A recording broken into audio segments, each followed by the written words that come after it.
Percobaan perebutan kekuasaan Presiden Soekarno yang terjadi di Yogyakarta bermula dari sikap kelompok Persatuan Perjuangan yang menjadi oposisi dan tidak menyetujui politik diplomasi, perundingan, yang ditempuh Kabinet Sejahrir.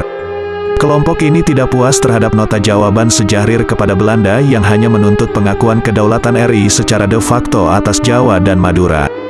Kelompok Persatuan Perjuangan menuntut kedaulatan RI 100%, kedaulatan penuh. Ketegangan antara Kabinet Sejahrir dan kelompok oposisi semakin meruncing.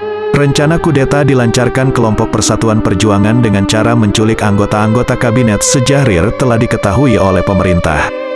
Pada tanggal 23 Maret tahun 1946, tokoh-tokoh kelompok Persatuan Perjuangan, antara lain Tan Malaka, Mer, Subarjo, dan Sukarni, serta beberapa tokoh lainnya, ditangkap.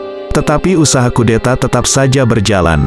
Tanggal 27 Juni tahun 1946 terjadi penculikan atas diri Perdana Menteri Sejahrir, Menteri Kemakmuran Darmawan Mangunkusumo, dan beberapa tokoh kabinet lainnya. Keadaan semacam ini sangat membahayakan negara sehingga tanggal 28 Juni tahun 1946, Indonesia dinyatakan dalam keadaan bahaya. Tanggal 29 Juni tahun 1946, seluruh kekuasaan diserahkan kepada Presiden Soekarno. Berkat imbauan Presiden Soekarno dengan pidatonya yang dipancarkan melalui radio, kelompok yang menculik tokoh-tokoh Kabinet Sejahrir dibebaskan.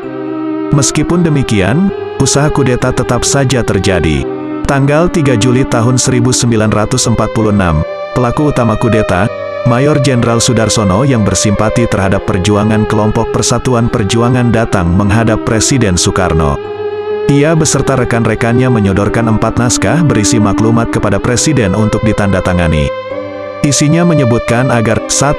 Presiden memberhentikan Kabinet Sejahrir, 2. Presiden menyerahkan pimpinan politik, sosial, dan ekonomi kepada Dewan Pimpinan Politik, 3. Presiden mengangkat 10 anggota Dewan Pimpinan Politik, yang nama-namanya tercantum dalam naskah 4. Presiden mengangkat 13 menteri negara, yang nama-namanya tercantum dalam naskah. Maklumat pada hakikat menuntut agar pimpinan pemerintahan diserahkan kepada para pengikut kelompok Persatuan Perjuangan yang dipimpin oleh Tan Malaka. Tetapi Presiden Soekarno tidak menerima maklumat tersebut.